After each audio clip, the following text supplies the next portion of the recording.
ಭಾರತಾಂಬೆಯ ಮಡ್ಲಲ್ಲಿ ಅನೇಕ ಜನ ತ್ರಿಕಾಲಜ್ಞಾನಿಗಳು, ಅಪರೋಕ್ಷ ಜ್ಞಾನಿಗಳು ಹಾಗೂ ಕಾಲಜ್ಞಾನಿಗಳು ಅವತಾರವನ್ನು ಮಾಡಿದ್ದಾರೆ. ಅವರೆಲ್ಲರ ಪೈಕಿ ನಮ್ಮ ಕರ್ನಾಟಕದ ಕೈವಾರ ತಾತಯ್ಯ ಕೂಡ ಒಬ್ಬರು.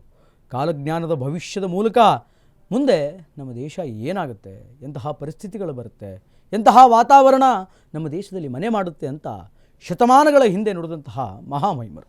ಆದರೆ ಇವತ್ತು ಕೈವಾರ ತಾತಯ್ಯನವರ ಕಾಲಜ್ಞಾನದ ಭವಿಷ್ಯ ಸತ್ಯವಾದಂತಹ ಒಂದು ಸಂದರ್ಭ ಬಂದಿದೆ. ಅದಕ್ಕೆ ಗುಜರಾತ್ ಸಾಕ್ಷಿಯಾಗಿದೆ. ನಿಜವಾಯಿತು ಕೈವಾರ ತಾತಯ್ಯನ ಕಾಲಜ್ಞಾನದ ಭವಿಷ್ಯ. ಕಾಲಜ್ಞಾನದ ಭವಿಷ್ಯವಾಣಿಗೆ ಈಗ ಭಾರತದ ಗುಜರಾತ್ ದೊಡ್ಡ ನಿದರ್ಶನವಾಗಿದೆ, ಸಾಕ್ಷಿಯಾಗಿದೆ. ಗುಜರಾತಿನ ಭೀಕರ ಪ್ರವಾಹದಲ್ಲಿ ಕಾಲಜ್ಞಾನದ ರಹಸ್ಯ ಬಟಾಬಯಲಾಗಿದೆ. ಕೈವಾರ ತಾತಯ್ಯ ಅಂತಾನೆ ಪ್ರಸಿದ್ಧರಾಗಿರುವಂತಹ ಯೋಗಿ ನಾರಾಯಣ ಯತೀಂದ್ರರು 18-19ನೇ ಶತಮಾನದಲ್ಲಿ ಜೀವಿಸಿದಂತಹ ಕರ್ನಾಟಕದ ಶ್ರೇಷ್ಠ ದಾರ್ಶನಿಕರು. ಭವಿಷ್ಯದ ಘಟನೆಗಳ ಬಗ್ಗೆ ಕಾಲಜ್ಞಾನ ಹೇಳಿದಂತಹ ಕೈವಾರ ತಾತಯ್ಯ ಆಗ ಸಾವಿನ ಭೀತಿ ಹೇಗಿರಲಿದೆ ಅಂತ ಶತಮಾನಗಳ ಹಿಂದೆಯೇ ಕೈವಾರ ತಾತಯ್ಯನವರು ವಿವರಿಸಿದ್ದರು. ಬದುಕಿದರೆ ಸಾಕು ಎಂದು ವೈರತ್ವ ಮೆರೆಯುವಂತಹ ಜೀವಿಗಳು, ಪರಭಕ್ಷಕ ಜೀವಿಗಳು ಅಕ್ಕಪಕ್ಕದಲ್ಲಿದ್ದರೂ ಕೂಡ ಸುಮ್ಮನಾಗಿ ಬಿಡುತ್ತೆ. ಸಾವಿನ ಭೀತಿಗೆ ಗಡಗಡ ಅಂತ ನಡುಗುತ್ತಾ ನಿಂತು ಬಿಡುತ್ತವೆ. ಹೀಗಂತ ಕಾಲಜ್ಞಾನದಲ್ಲಿ ವಿವರಿಸಿದಂತಹ ಕೈವಾರ ತಾತಯ್ಯನವರು ಇದೀಗ ಕೈವಾರ ತಾತಯ್ಯ ಹೇಳಿದಂತೆ ಗುಜರಾತಿನಲ್ಲಿ ಈ ತರಹದ ಘಟನೆ ಒಂದು ಸಂಭವಿಸಿದೆ. ಒಂದೇ ಸ್ಥಳದಲ್ಲಿ ಆಶ್ರಯ ಪಡೆದಂತಹ ಹಾವು, ಬೆಳ್ಳಕ್ಕಿ, ಇಲಿ ಮತ್ತು ಆಮೆ. ತಾತಯ್ಯನ ಕಾಲಜ್ಞಾನಕ್ಕೆ ಸಾಕ್ಷಿಯಾಯಿತು ಗುಜರಾತಿನ ಈ ಪ್ರವಾಹ. ಇಲ್ಲಿ ಹೊಟ್ಟೆ ಹಸಿವಿಗಿಂತ ಜೀವ ಉಳಿಸಿಕೊಳ್ಳುವಂತಹ ಹಸಿವು ಏನಿದೆ ಅದೇ ದೊಡ್ಡದು ಅನ್ನುವಂತಹ ವಿಚಾರ ಈಗ ಬೆಳಕಿಗೆ ಬಂದಿದೆ. ಗುಜರಾತಿನಲ್ಲಿ ಬಹಳ ತೀವ್ರವಾದಂತಹ ಒಂದು ಪ್ರವಾಹ. ಆ ಪ್ರವಾಹದಲ್ಲಿ ಕಂಡು ಬಂದಂತಹ ಈ ದೃಶ್ಯ ಕರ್ನಾಟಕದ ಮಹಾದಾರ್ಶನಿಕರಾಗಿರುವಂತಹ ಕೈವಾರ ತಾತಯ್ಯನವರ ಭವಿಷ್ಯಕ್ಕೆ ನಿದರ್ಶನವಾಗಿದೆ, ಸಾಕ್ಷಿಯಾಗಿದೆ. ಒಂದು ಕಡೆ ಪ್ರವಾಹ ಬಹಳ ಜೋರಾಗಿ ಬರ್ತಾ ಇದ್ದರೆ, ಇನ್ನೊಂದು ಕಡೆ ಹಾವು, ಬೆಳ್ಳಕ್ಕಿ, ಅದರ ಜೊತೆಗೆ ಇಲಿ ಮತ್ತು ಆಮೆ ಒಂದೇ ಪ್ರದೇಶದಲ್ಲಿದೆ. ಒಂದಕ್ಕೊಂದು ಪರಸ್ಪರ ಆಹಾರ.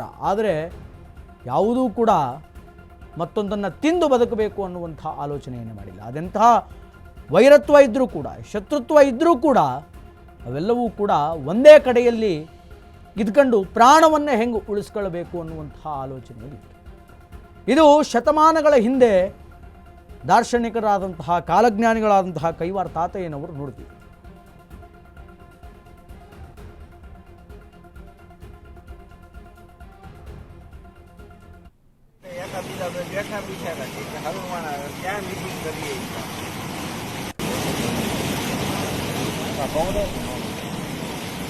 ಇವತ್ತು ವಿಜ್ಞಾನ ಇನ್ನು ಮುಂದೆ ನೋಡ್ತಾ ಇದೆ. ಅವ್ರು ಹೇಳಿರ್ತಕ್ಕಂಥ ವಚನದ 12 ಪಿಡುಗಲು ಪಗದಿ ನಾದಂಬವನು, 12 ಪಿಡುಗುಗಳು ಅಂದ್ರೆ ಉಲ್ಕೆಗಳು ಭೂಮಿಗೆ ಬಂದು ಅಪ್ಪಳಿಸಿದ ಮಕ್ಕೆ ಅಪ್ಪಳಿಸ್ತವೆ. ಭೂಮಿ ತಾರಮಾರಾಗಿ ಹೋಗ್ತದೆ. ಭೂಮಿ ಗಡಗಡ ಗಡಗಡ ನಡುಗು ಬಿಡ್ತದೆ. ಆ ಸಂದರ್ಭದಲ್ಲಿ ಅರಣ್ಯ ಪ್ರದೇಶಗಳಲ್ಲಿದ್ದಂತ ಎಲ್ಲ ಪ್ರಾಣಿಗಳು ಬಯಲಿಗೆ ಬಂದು ಸೇರ್ಬಿಡ್ತವೆ. ಬಯಲಿಗೆ ಬಂದು ಸೇರಿದಾಗ ಹಸುವಿನ ಪಕ್ಕ ಹುಲಿ. ಇವತ್ತು ವಿಜ್ಞಾನ ಇನ್ನು ಮುಂದೆ ನೋಡ್ತಾ ಇದೆ. ಅವ್ರು ಹೇಳಿರ್ತಕ್ಕಂಥ ವಚನದ 12 ಪಿಡುಗಲು ಪಗದಿ ನಾದಂಬವನು, 12 ಪಿಡುಗುಗಳು ಅಂದ್ರೆ ಉಲ್ಕೆಗಳು ಭೂಮಿಗೆ ಬಂದು ಅಪ್ಪಳಿಸಿದ ಮಕ್ಕೆ ಅಪ್ಪಳಿಸ್ತವೆ. ಭೂಮಿ ತಾರಮಾರಾಗಿ ಹೋಗ್ತದೆ. ಭೂಮಿ ಗಡಗಡ ಗಡಗಡ ನಡುಗು ಬಿಡ್ತದೆ. ಆ ಸಂದರ್ಭದಲ್ಲಿ ಅರಣ್ಯ ಪ್ರದೇಶಗಳಲ್ಲಿದ್ದಂತ ಎಲ್ಲ ಪ್ರಾಣಿಗಳು ಬಯಲಿಗೆ ಬಂದು ಸೇರ್ಬಿಡ್ತವೆ. ಬಯಲಿಗೆ ಬಂದು ಸೇರಿದಾಗ ಹಸುವಿನ ಪಕ್ಕ ಹುಲಿ. ಇವತ್ತು ಇದು ಕೈವಾರ ತಾತಯ್ಯನ ಕಾಲಜ್ಞಾನದ ಭವಿಷ್ಯ.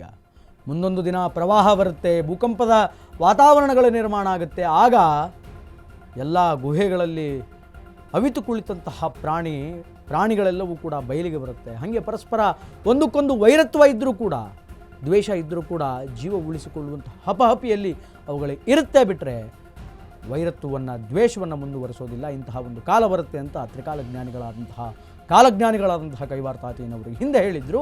ಅದು ಈಗ ಗುಜರಾತಿನಲ್ಲಿ ನಡೀತಾ ಇದೆ. ಅದು ಈಗ ಸಾಕ್ಷಿಯಾಗಿ ನಿದರ್ಶನವಾಗಿ ಮುಂದಿದೆ. ಇನ್ನು ಇದಕ್ಕೆ ಸಂಬಂಧಪಟ್ಟಂತೆ ಸಂಜಯ್ ಡೆಸ್ಕ್ ಲೈವಿನಿಂದ ಇದ್ದಾರೆ. ಸಂಜಯ್ ಅವ್ರನ್ನ ಮಾತಾಡಿಸ್ತಾ ಹೋಗ್ತೀನಿ. ಏನಿದು ಕೈವಾರ ತಾತಯ್ಯನವರ ಈ ಒಂದು ಕಾಲಜ್ಞಾನದ ವಿಚಾರ ನಿದರ್ಶನ ರೂಪದಲ್ಲಿ ನಮಗೆ ಗುಜರಾತ್ನಲ್ಲಿ ಕಾಣಿಸ್ತಾ ಇದೆ. ಏನು ಹೇಳ್ತೀರಿ ಇದ್ರ ಬಗ್ಗೆ ಅಂತ? ಖಂಡಿತ ಶ್ರೀನಿವಾಸ್, ನಾವೇನು ಕಾಲಜ್ಞಾನದ ಬಗ್ಗೆ ಅಂದರೆ ಇವತ್ತಿನ ಪ್ರಸ್ತುತ ಜಗತ್ತಿನ ವಿದ್ಯಮಾನಗಳ ಬಗ್ಗೆ ಮಾತಾಡೋದಾದರೆ ನಾವು ವಿದೇಶಿ ಕಾಲಜ್ಞಾನಿಗಳ ಹೆಸರನ್ನು ಹೇಳ್ತೀವಿ. ಬಾಬಾ ವಂಗಾ ಅವರ ಹೆಸರನ್ನು ಹೇಳ್ತೀವಿ, ನಾಸ್ಟ್ರಾಡಾಮಸ್ ಅವರ ಹೆಸರನ್ನು ಹೇಳ್ತೀವಿ.